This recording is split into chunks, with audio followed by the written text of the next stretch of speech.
Hi guys, welcome back to my channel. Today we have The Kind of Poison by Natalie May. So this covers what got me because I was like, okay, I'm interested by the second book that showed me, which you see soon or in the next part. So this has got a purple back with a golden scorpion on top of a flower. That's like, oh my god, intense kind of thing going on. And literally says in here, a girl destined to die, a weapon more powerful than any blade. What can you get from that, dude?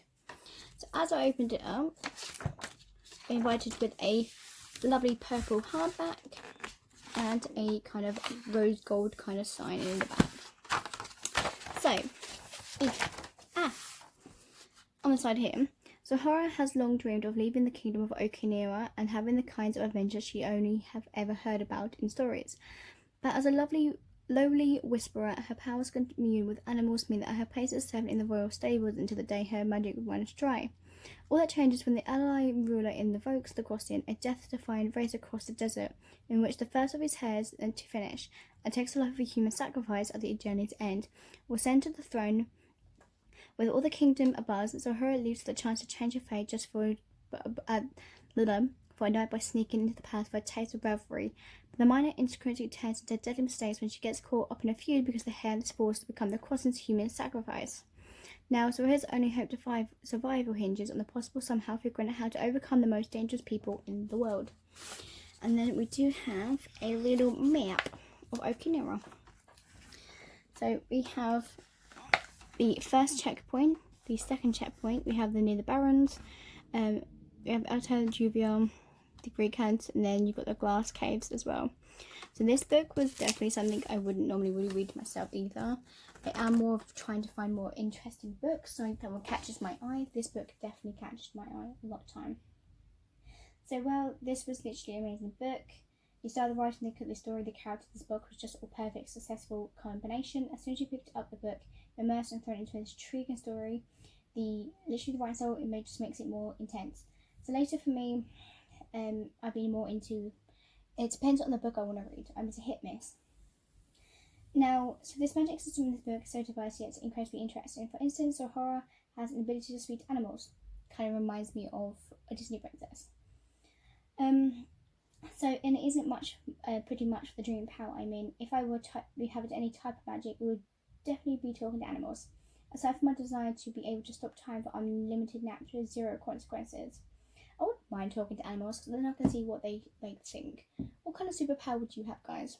Or either have telepathic, or to read minds, or to talk to animals, or both. Well, the magic system was interesting, so was the world, but this is one place where the story is lacking.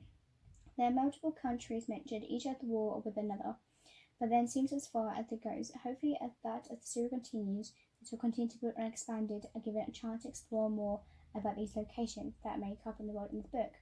So romance was well incorporated into this story. It's definitely more of the instant love story, but there is still plenty of time for relationship to develop, as maybe even a chance for another relationship to come true. But even outside of romance, the characters develop and grow on their own. You are immediately able to connect with each other and powers they have. And this is one of the books where you actually might find you like a side character more than the main characters. I personally really like this happens because it makes each scene with those characters more interesting. And for those who love a bit of humour in their reads, this is the plenty laughs scattered throughout this book. Within the first few chapters alone, there are multiple laughs out loud moments. I also appreciate humour in a book, not just because it makes the story amusing, but just because it adds more depth to the story than it could go down to a teary path. There's need to be a little bit of grey, give and a take between the separate tones that could be installed in a story. So there's different kind of experience to the story, but this book is something that who are not a huge fan of fantasy but were able to pick up and enjoy. It's something that you able to have yourself laughing at points, frustrated at points, excited, even sad at points. The author literally did that and hit that on the dot. I was so impressed by the book, and when I got the second book, I was intrigued by it, and I'm glad I actually got them as well, because you just don't expect those kind of books to be that. These definitely hit the mark onto what giving you out to it, and stuff like that. So it was definitely like a mixture of what's going to happen in each story. So the next book is the second book in this series, and this is The Cruelest Mercenary. So see you in a bit then, I guess, because I hope you enjoyed that. Bye. Hi guys, welcome back to my channel. Today we have the second book in the Kind of Poison series. This is The Cruelest Mercenary by Natalie May. So on the front story, it has a snake who's entangled by a crown. A girl fated to rule, an ally more dangerous than any enemy. So again, another story that's provoked courage and to everything else.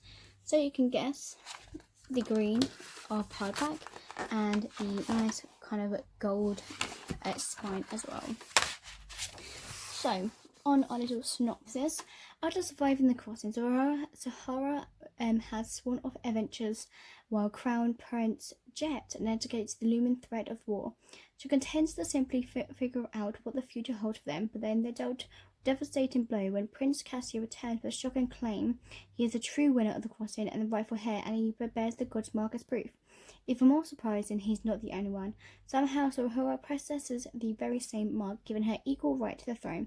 The last thing she wants to do is rule beside her with the would-be executioner, but she can't let Okrina fall into his merciless hands. So Zahara, Jet, and their allies must race against the clock to find a way to stop Cassio, because once he is crowned, there's no telling what horrors he will unleash to win this war. Zahara will do anything, whatever it takes, to keep Cassio from taking the throne. But it's stopped to villain, will she be willing to become one herself? Okay. And then we have a different map in this one. More inside. This is more inside the royal palace. The dock, the royal winds. We have the second stairs, the royal variable stables, Jet's room, Cassio's room, Sakura's room, the minister's room, the military wing, the Bantic Hall. So this is like a big ass palace, and I'm not even showing you in camera. There you go. So this book, especially one of the series, can be tricky things, but even a second book that can successfully drive a narrative forward with the same amount of intrigue and adventure as the first. The difference between what can make a second book is what makes it great can be throughout first and travelers, but while the critics sometimes feel like it could be criticised for being filler, the author basically left stuff in this book. Story that still holds all the same tension, magic, high stakes, decision making that made the first book such a fun and exciting read. So a month on from the event of the Kind of Poison, Zahara survived the crossing and journey swallowed with more adventures. With Princess Sakura and Prince Cassio believed to have died in the accident, tradition that almost cost her own life. Crown Prince Jet is preparing for his coronation as minstrel while navigating the looming threat of the war against Okina, and Zahara has happily stepped down back into the background and figure out what the future holds for her and Jet. But then Prince Cassio returns and declares that he's the true winner of the crossing and the true heir to the throne, with a mark on the gods on his chest to prove it. But he's not the only one, as Zahara reveals that she bears the same mark, giving her the equal claim to the throne. Determined not to let Okina fall into the royal hand of the cruel, mercenary prince, Zahara is willing to do whatever it takes to keep Cassio from taking the throne, even if it means becoming ruthless as Cassio himself. When I said the brutal priest atop of my head, I hardly recognised myself. I looked predatory and cold and blade in the shadow of a girl. A girl. I'm not say that. So there was a big action sequence, there huge battle scenes. The book instead explores a new world of order following the events of the crossing and moves all port pieces to the board to their new positions. It comes out no surprise that to hear Zahara become increasingly paranoid and fearful over the course of these pages, which also ensures that the tension is this novel never lets up, even while it feels like a lot of a plot happening to the first book. But then Zahara has to suspect he has changed. With Zahara pulled further and further away from her family and friends too, she left with her own thoughts more often than throughout this novel. But this isolation also ensures that the reader are with Zahara every step of the way. Through her fears, her frustration beyond, in fact, every decision that Zahara makes, both good and bad, ends up seemingly completely justifiable, with the reader knowing exactly where the motives and reasons behind them come from, even as her action shifts further towards grey areas.